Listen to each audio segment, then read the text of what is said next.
Di tengah dinamika kehidupan kampus yang penuh semangat dan ide-ide besar, tersembunyi sebuah tantangan yang kerap luput dari perhatian dan pemahaman ajaran agama yang ekstrim. Fenomena ini muncul seiring berkembangnya lingkungan sosial dan intelektual mahasiswa, di mana sebagian dari mereka terpapar penafsiran sempit yang dapat mengarah pada radikalisme.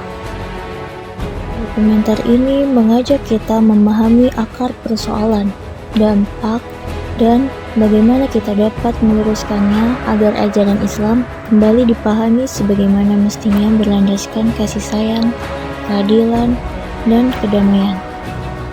Hingga saat ini, dunia diguncang oleh berbagai aksi terorisme, baik yang terjadi di luar negeri maupun di tanah air.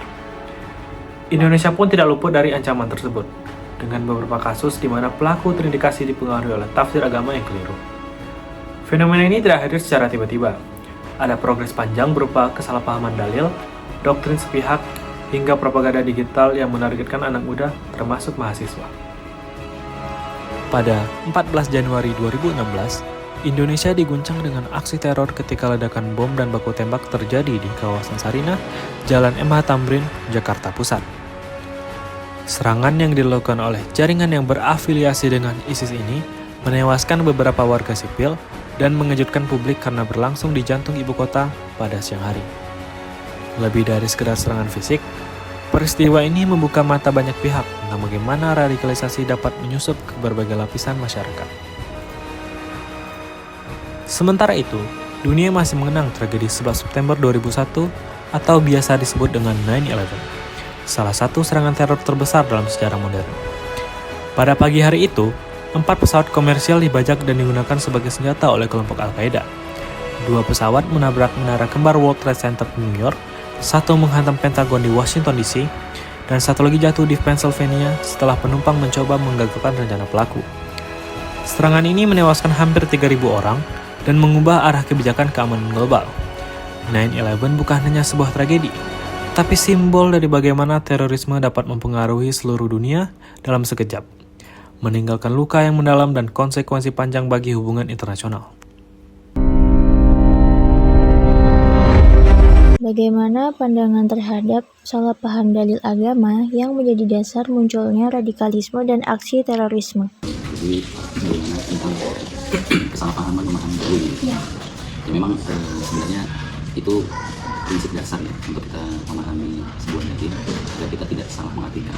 Jadi dalam hal apapun khususnya dalam Islam kita ada wahyu, yaitu Al-Quran dan hadis. Dari situ memang semua dalil tentang ajaran Islam kepada kita itu memang sudah disebutkan di sana.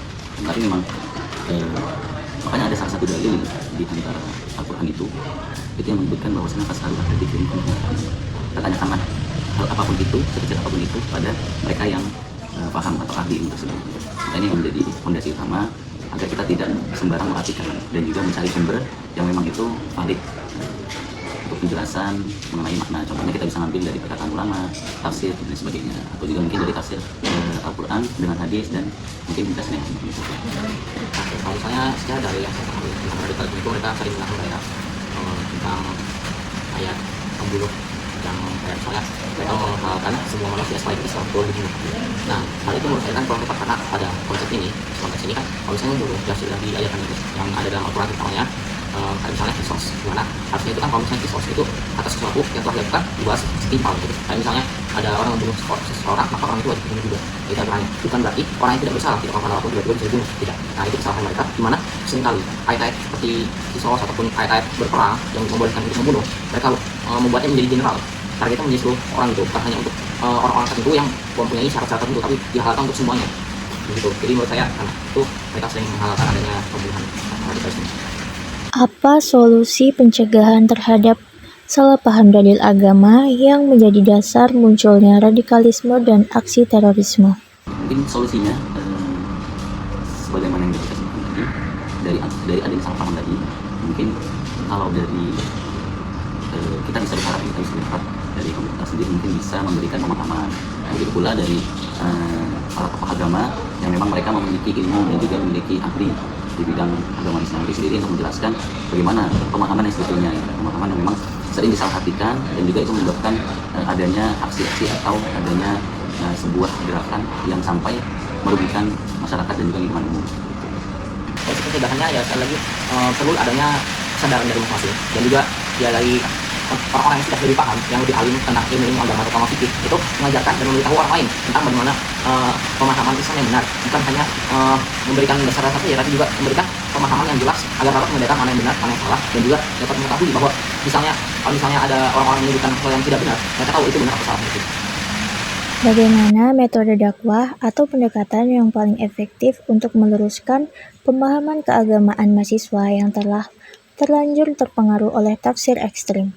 Mungkin beberapa pengalaman mengenai pelajar maupun mahasiswa memang sudah ke arah sana. Nah, memang kita butuh pendekatan mereka, bagaimana kita mungkin melalui metode sharing sebenarnya. Sharing memang secara umum mereka itu tidak langsung mempublikasikan bahwa mereka memiliki pemahaman seperti itu, tapi mereka justru main di belakang layar, biasanya seperti itu. Nah, mungkin kita coba cari pendekatan ke mereka, terus sekiranya ada satu obrolan dan satu pembahasan yang memang mengarah ke sana, coba kita buat diskusi sama mereka.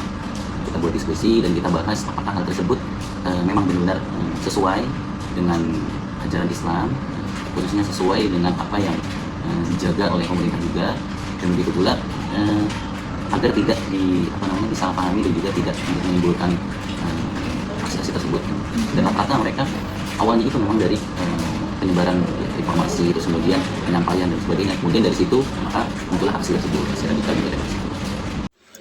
Apakah Anda pernah menjumpai teman atau lingkungan kampus yang mulai menunjukkan kecenderungan pemikiran radikal dan bagaimana Anda merespon situasi tersebut? Kalau pemikiran radikal ya, selama ini saya bisa bilang belum pernah.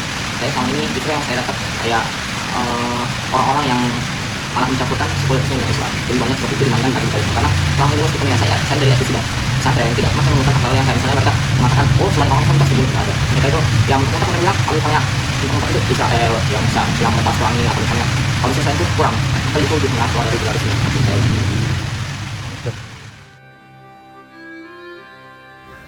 Ayat-ayat seperti Quran Surah Al-Baqarah ayat 191 kerap disalahgunakan sebagai pembenaran untuk melakukan kekerasan.